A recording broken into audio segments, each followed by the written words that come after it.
ನಮಸ್ಕಾರ ವೀಕ್ಷಕರೇ. ಕಾಲಜ್ಞಾನ ಎಷ್ಟೆಷ್ಟು ಜನ ಒಂದೊಂದು ರೀತಿ ಹೇಳ್ತಾನೆ ಇರ್ತಾರೆ, ಎಲ್ಲರೂ ಅದನ್ನ ಕೇಳ್ತಾನೆ ಇರ್ತೀವಿ, ಎಲ್ಲರಿಗೂ ಒಂದೊಂದು ಅನಿಸಿಕೆ ಅನ್ನೋದು ಬರ್ತಾನೆ ಇರುತ್ತೆ. ಅದರಲ್ಲಿ ಒಬ್ಬೊಬ್ಬರಿಗೆ ಫ್ಯೂಚರ್ ಈ ತರ ಆಗುತ್ತೆ ಅಂತ ಮುನ್ಸೂಚನೆ ಕೊಟ್ಟು ಎಚ್ಚರಿಸ್ತಾ ಇರುತ್ತೆ. ಅದರಲ್ಲಿ ಇವರು ಕೂಡ ಒಬ್ರು. It's not too scattered and all over the place, but I'm going to share the one dream that stirred my spirit the most, that I think is the one that I need to get out to you as quickly as possible. And that is a dream that I had back in February of 2025 this year.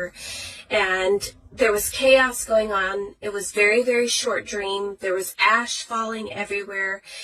And people seemed to be looking for loved ones and trying to figure out where their friends and family had gone. But in the middle of the chaos was what caught my eye the most.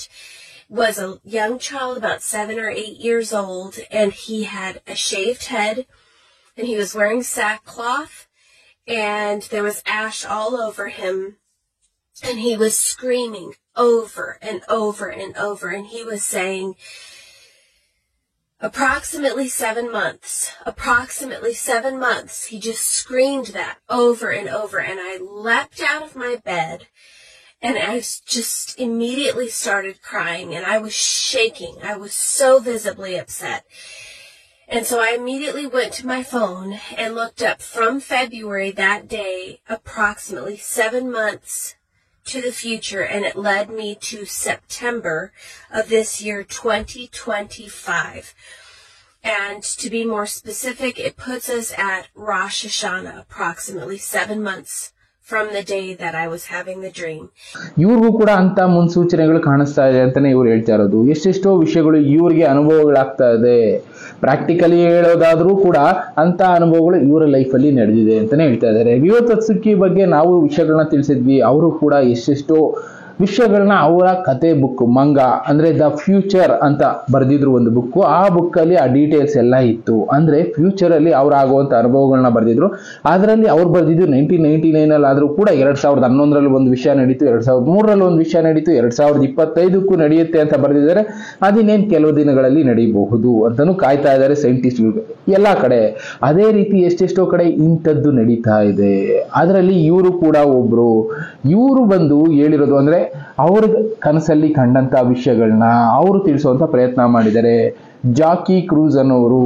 ಅಂದ್ರೆ astral travel ಅನ್ನಿ ಇಲ್ಲ future travel ಅನ್ಬೋದು. ಆ ತರ ಎಷ್ಟೆಷ್ಟೋ ಜನಕ್ಕೆ ಅನುಭವಗಳು ಆಗ್ತಾ ಇದೆ. ಇತ್ತೀಚಿನ ದಿನಗಳಲ್ಲಿ ಅದು ಜಾಸ್ತಿ ಆಗ್ತಾ ಇದೆ ಒಬ್ಬರಿಂದ ಒಬ್ಬರಿಗೆ. ಅವರು ಈ ವಿಷಯಗಳನ್ನ ಜನರಿಗೆ ತಿಳಿಸೋ ಕೆಲಸ ಮಾಡ್ತಾ ಇದ್ದಾರೆ. ಯಾಕೆ ಅನ್ನೋದಾದ್ರೆ ಮುಂದೆ ಆಗುವಂತ ಅನಾಹುತಗಳಿಂದ ಜನರನ್ನ ಬಚಾವ್ ಮಾಡೋದಕ್ಕೂ ಆಗಿರ್ಬೋದು ಅಂತಾನೆ ಇಲ್ಲಿ ನಾವ್ ಅನ್ಕೋಬೇಕಷ್ಟೇ. ಆಗುತ್ತೋ ಬಿಡುತ್ತೋ ಪ್ರಶ್ನೆಗಳಾಗೆ ಉಳ್ಕೊಂಡ್ಬಿಡುತ್ತೆ. ಅವ್ರು ಹೇಳೋ ಪ್ರಕಾರ ಎಲ್ಲಾ ಕಡೆ ಆಗುತ್ತೆ ಅಂತಾನು ಹೇಳೋದಿಲ್ಲ. ಬಟ್ ಅವ್ರಿಗೆ ಅನುಭವ ಆಗಿದ್ದು, ಅವರ ಸುತ್ತಮುತ್ತ ಇನ್ನ 7 ತಿಂಗಳು ಮಾತ್ರ ಟೈಮ್ ಇದೆ ಅಂತ ಅವ್ರಿಗೆ ಅನುಭವ ಆಗಿದೆ. ಎಲ್ಲರಿಗೂ ಅನುಭವ ಆಗ್ಬೇಕು ಅಂತಾನೆ ಇಲ್ಲ. ಅದನ್ನೇ ಅವ್ರು ಹೇಳಿದ್ದು. ನಾವು ಭಾರತದಲ್ಲಿ ಇದೀವಿ, ಕರ್ನಾಟಕದಲ್ಲಿ ಇದೀವಿ, ಇಲ್ಲಿ ಯಾರೋ ಒಬ್ರಿಗಂತ ಅನುಭವ ಆಗ್ಬೋದು. ಜಪಾನ್ ಅಲ್ಲಿ ಇರೋರಿಗೆ ರಿಯೋತ್ಸುಕಿ ಅಂತ ಅವ್ರಿಗೆ ಯಾರಿಗೋ ಒಬ್ರಿಗೆ ಅನುಭವ ಆಗ್ಬೋದು. ಇನ್ನ ಈ ಕಡೆ ತಮಿಳ್ನಾಡಲ್ಲಿ ಯಾರೋ ಒಬ್ರಿಗೆ ಅನುಭವ ಆಯ್ತೇನೋ. ಒಟ್ಟಲ್ಲಿ ಒಬ್ಬೊಬ್ರು ಅನುಭವ ಒಬ್ಬೊಬ್ರಿಗೆ ಮುನ್ಸೂಚನೆ ಅಷ್ಟೇ. ಅಂದ್ರೆ ಒಬ್ಬೊಬ್ಬರಿಗೆ ಒಂದೊಂದು ರೀತಿ ಈ ಪ್ರಕೃತಿ ಮೂಲಕ ಇಲ್ಲ ಆಸ್ಟ್ರಲ್ ಟ್ರಾವೆಲ್ ಮೂಲಕ ಮುನ್ಸೂಚನೆಗಳನ್ನ ಕೊಡೋ ಪ್ರಯತ್ನ ಮಾಡ್ತಾ ಇದೆ. ಯಾಕೆ ಮುಂದೆ ಇಂಥ ಅನಾಹುತ ಆದ್ರೆ ಅದರಿಂದ ಬಚಾವ್ ಆಗೋದಕ್ಕೆ ಮೊದಲೇ ಸಿದ್ಧರಾಗಿ ಅಂತಾನೆ ಇದು ತಿಳಿಸ್ತಾ ಇರೋದು. ಅದರಲ್ಲಿ ಇವರು ಕೊಟ್ಟಿರುವಂತ ಅನುಭವ ಏನು, ಇವ್ರಿಗೆ ಆ ಆಸ್ಟ್ರಲ್ ಟ್ರಾವೆಲ್ ಅಲ್ಲಿ ಇಲ್ಲ ಫ್ಯೂಚರ್ ಟ್ರಾವೆಲ್ ಅಲ್ಲಿ ಕಾಣಿಸಿದ್ದೇನು ಅಂದ್ರೆ ಇನ್ನ 7 ತಿಂಗಳು ಅಂದ್ರೆ ಸೆಪ್ಟೆಂಬರ್ ಅಕ್ಟೋಬರ್ ಟೈಮಿಗೆ ಅವ್ರಿರೋಂತ ಭಾಗ ಅಂದ್ರೆ ಅವರಿರೋ ಯಾವುದೋ ಒಂದು USA ಒಂದು ಭಾಗದಲ್ಲಿದ್ದಾರೆ. ಆ ಭಾಗದ ಸುತ್ತಮುತ್ತ ಎಲ್ಲಾ ಕಡೆ ಕೂಡ ಧೂಳು ಅನ್ನೋದು ಆವರಿಸುತ್ತೆ. ಪೂರ್ತಿಯಾಗಿ ಬೂದಿ ಅನ್ನೋದಿರುತ್ತೆ. ಎಂಡ್ ಬಂತು ಅಂತ ಹುಡುಗರು ಕೂಗಾಡ್ತಾ ಇರ್ತಾರೆ. ಅಂತ ಒಂದು ಅನುಭವ ಇವ್ರಿಗಾಗಿದೆ. ಅವ್ರ ಫ್ಯಾಮಿಲಿ ಮೆಂಬರ್ಸ್ ಕಾಣಿಸೋದಿಲ್ಲ. ಆ ಥರದ್ದೆಲ್ಲ ಆಗುತ್ತೆ ಸಿಚುಯೇಷನ್. ಟೋಟಲ್ ಆಗಿ ಕತ್ತಲಿನಲ್ಲಿ ಬದುಕುವಂತ ಪರಿಸ್ಥಿತಿ ಹೇಳ್ತಾ ಇದ್ವಲ್ಲ, ಕಾಲಜ್ಞಾನಿಗಳು ಹೇಳಿದ್ರು ಬಿಡಿ.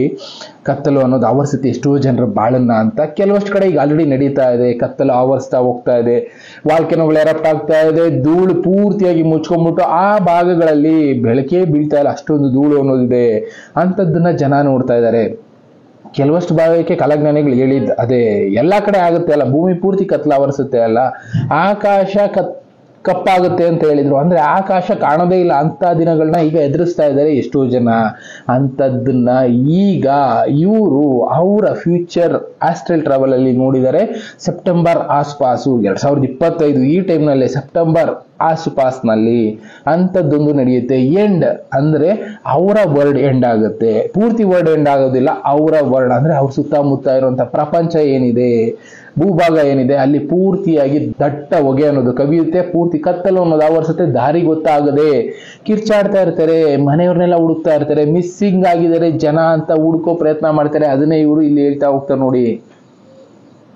ಅದಾದ್ಮೇಲೆ ಆಹಾರಕ್ಕೋಸ್ಕರ ಜನ ಒದ್ದಾಡ್ಬೇಕಾಗತ್ತೆ, ಬೇರೆ ಬೇರೆ ಈ ತರದ್ದೆಲ್ಲ ಅವರು ಫ್ಯೂಚರ್ ಟ್ರಾವೆಲ್ ಇಲ್ಲ ಆಸ್ಟ್ರಲ್ ಟ್ರಾವೆಲ್ ಅಲ್ಲಿ ನೋಡಿರುವಂತದ್ದು. ಇದನ್ನೇ ಕಾಲಜ್ಞಾನಿಗಳು ಹೇಳ್ತಾ ಇದ್ದಿದ್ದು, ಮುಂದೆ ಈ ತರ ಒಂದು ದಿನ ಬರುತ್ತೆ ಅನ್ನೋದನ್ನ ಅವರ ಜ್ಞಾನ ದೃಷ್ಟಿಯಿಂದ ನೋಡಿ ಹೇಳ್ತಾ ಇದ್ರು. ಈಗ ಹೇಗಾಗಿದೆ ಅಂದ್ರೆ ಅವರು ಧ್ಯಾನ ಮಾಡುವಾಗ ಇಲ್ಲ ನಿದ್ದೆ ಮಾಡುವಾಗ ಇಲ್ಲ ಆಸ್ಟ್ರಲ್ ಟ್ರಾವೆಲ್ ಆಗಿ ಆ ತರದ್ದೆಲ್ಲ ಅವ್ರಿಗೆ ಅನುಭವಗಳಾಗ್ತಾ ಇದೆ. ಮುಂದೆ ಈ ತರ ಆಗುತ್ತೆ, ಇದಕ್ಕೆ ನೀವು ಸಿದ್ಧ ಆಗಿ ಅಂತ ಒಂದು ಮೆಸೇಜ್ ಅನ್ನೋದು ಅವ್ರಿಗೆ ಸಿಗ್ತಾ ಇದೆ. ಅವ್ರು ಅದೇ ಹೇಳ್ತಾ ಇರೋದು, ದೇವರು ಬರ್ತಾ ಇದ್ದಾನೆ, ನಾವು ಸಿದ್ಧ ಆಗ್ಬೇಕು ಅಂತ ಅವ್ರು ಹೇಳ್ತಾ ಇದಾರೆ. ಅಂದ್ರೆ ಅವರ ಭಾಗಕ್ಕೆ ದೇವರು, ಎಲ್ಲರೂ ಕೂಡ ಒಬ್ಬರೇ ಅನ್ಕೊಂಡು ನಾವು ಇದೀವಿ ಬಿಡಿ, ಆದ್ರೆ ಅವ್ರು ಹೇಳ್ತಾ ಇರೋದು ಅವರ ಭಾಗಕ್ಕೆ ದೇವರು ಅನ್ನೋದು ಬರ್ತಾ ಇದ್ದಾನೆ. ಯಾರು ಒಳ್ಳೆ ದಾರಿನಲ್ಲಿ ಹೋಗ್ತಾ ಇರ್ತಾರೆ ಅಂತವ್ರನ್ನ ಕೈ ಹಿಡಿತಾನೆ. ನಾವು ದೇವರು ಮುನ್ಸೂಚನೆ ಕೊಟ್ಟಾಗ್ಲೂನು ಇಲ್ಲ ದಾರಿ ತೋರಿಸ್ದಾಗ್ಲೂನು ಆ ಕಡೆ ಹೋಗ್ಲಿಲ್ಲ ಅಂದ್ರೆ ನಮ್ಮಷ್ಟು ಮೂರ್ಖರು ಇನ್ನೊಬ್ರಿಲ್ಲ ಅಂತಾನೆ ಅವ್ರು ಹೇಳ್ತಾ ಇರೋದು.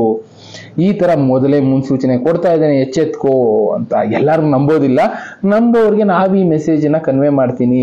ನಾನು ಅವ್ರನ್ನ ನಮ್ಮ ಜೊತೆಗೆ ಒಳ್ಳೆ ಕಡೆ ಕರ್ಕೊಂಡೋಗಿ ಬದುಕಿಸೋ ಪ್ರಯತ್ನ ಮಾಡ್ತೀನಿ. ಈ ಮುನ್ಸೂಚನೆ ಕೊಡ್ತಾ ಇದೆ ಅಂದ್ರೆ ಏನೋ ಒಂದು ಆಗುತ್ತೆ ಅಂತಾನೆ ಅವರು ತಿಳಿಸ್ತಾ ಇರೋದು. ಒಟ್ನಲ್ಲಿ ಈಗ ಆಲ್ರೆಡಿ ಅಮೆರಿಕ ಆಗ್ಬೋದು, ಜಪಾನ್ ಆಗ್ಬೋದು, ಎಲ್ಲಾ ಕಡೆ ವಾಲ್ಕೆನೋ ಎರಪ್ಷನ್ಗಳು ಶುರುವಾಗಿದೆ, ಭೂಕಂಪಗಳಾಗ್ತಾ ಇದೆ, ಬೇರೆ ಬೇರೆ ಪ್ರಕೃತಿ ಅನಾಹುತಗಳು ಜಾಸ್ತಿನೇ ಆಗ್ತಾ ಇದೆ.